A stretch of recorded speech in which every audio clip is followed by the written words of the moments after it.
This side Krishi ma'am, स्वागत करते हैं आप सभी का इस चैनल पे। तो जल्दी से वीडियो को पहले तो 1.5x पे लगा दीजिए, लाइक कर दीजिए इस सेशन को, बिकॉज बहुत ही मजा आने वाला है आप लोगों को इस सेशन में एंड बहुत सारे डाउट्स भी क्लियर हो जाएंगे।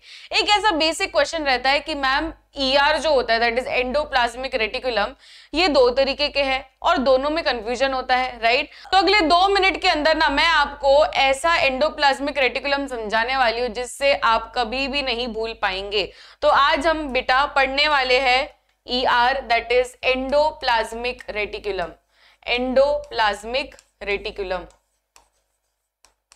एंडोप्लाज्मिक रेटिकुलम की हम बात करें तो ये एक ऐसा ऑर्गेनल है जो कि ज्यादातर की एक नेटवर्क एंड ट्रांसपोर्टेशन में मदद करता है। तो जब भी आपको MCQ में ट्रांसपोर्टेशन वर्ड आए या आपको मेम्ब्रेन सिस्टम वर्ड आए, ट्रांसपोर्ट करता है या मेम्ब्रेन वाला एक नेटवर्क ऑफ मेम्ब्रेन्स है, ये भी वर्ड बहुत यूज होता है, network of membranes. Network of membranes ये भी वर्ड बहुत ज्यादा यूज होता है।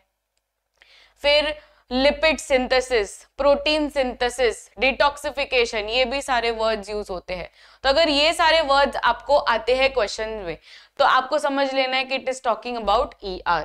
अब बच्चों एंडोप्लाज्मिक रेटिकुलम या ER जो होता है इट इज ऑफ 2 टाइप्स, ठीक है, 2 टाइप्स। सबसे पहले तो ये जो एंडोप्लाज्मिक रेटिकुलम है ये इन कंटिन्यूएशन निकला हुआ है फ्रॉम द न्यूक्लियस, मतलब जो अपना न्यूक्लियस होता है ना उसी में से ऐसे ऐसे ऐसे ऐसे निकला हुआ है, ठीक है। तो ये कोई अलग सा ऐसे डिटैच्ड फॉर्म नहीं है, it is a continuation from the nucleus.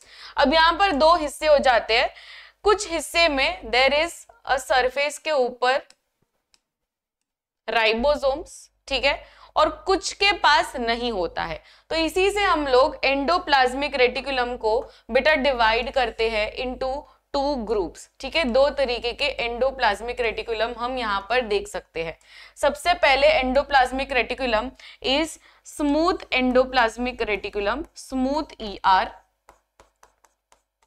And दूसरा होता है rough ER। Now what is smooth ER and what is rough ER? Smooth ER यानी ऐसा ER जिसके ऊपर राइबोसोम्स नहीं है, ठीक है, जिसके ऊपर राइबोसोम्स नहीं है। तो क्योंकि इनके ऊपर राइबोसोम्स नहीं है बेटा तो इनका जो फंक्शन रहेगा that will be lipid synthesis, ये पहला फंक्शन है।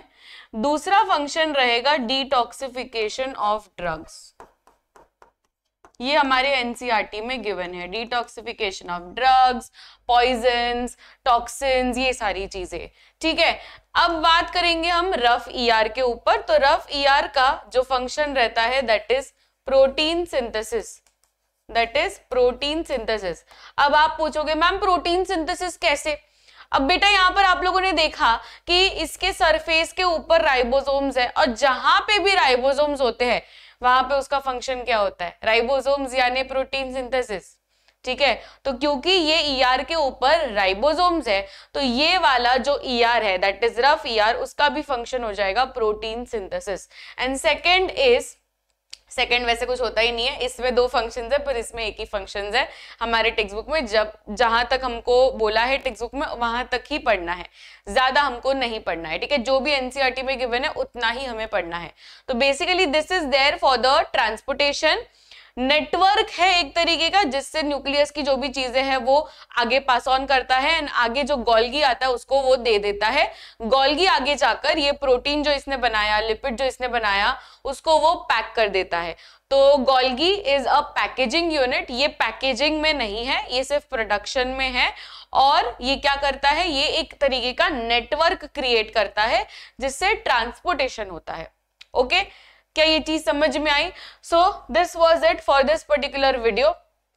ER that is endoplasmic reticulum के क्या टाइप्स है आज के इस वीडियो में हम लोगों ने कवर कर लिए। ऐसा कुछ कोई और डाउट हो कोई ऑर्गेनल के ऊपर तो आप लोग बेझिझक होकर मुझे कमेंट सेक्शन में बता सकते हैं। This side Krishi ma'am signing off. मिलते हैं नेक्स्ट सेशन में। Till then keep smiling, take care, bye everyone.